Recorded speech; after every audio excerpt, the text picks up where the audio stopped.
joli vélo, une cycliste, un système de pédalage, and the chain.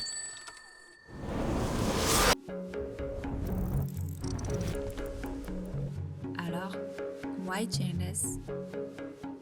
So the easy answer, eliminating grease, rust and constant maintenance. But for cixi, it's the starting point for a much bigger idea.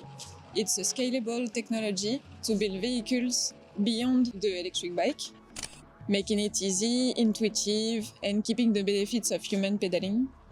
So whatever the style, whatever the load, the speed, the number of wheels, pedaling as a driving force. There is no chain, no belt, but does it feel like a normal bike?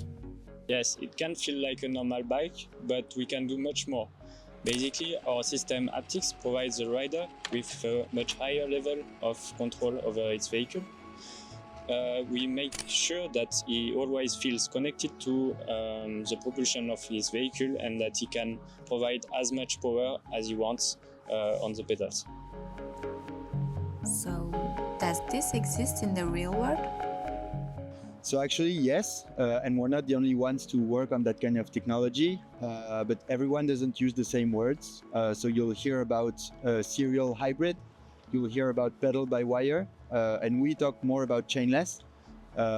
They're quite similar concepts, but there are some nuances we're gonna explain. So first we can talk about pedal-by-wire, serial hybrid. So they are basically the same thing. It means that you pedal on a generator. This generator will produce electricity, and then this electricity is fed into the wheel motor. And if you need, there is a battery that can provide an extra energy. The main thing to understand is that there is no mechanical connection between the pedals and the motor. And for the chainless, it's a system in which there's no external vulnerable mechanical links. So no road, no chain, no belt. So whichever the word we use, it's the same concept, and the mission is to bring everyone back into pedaling.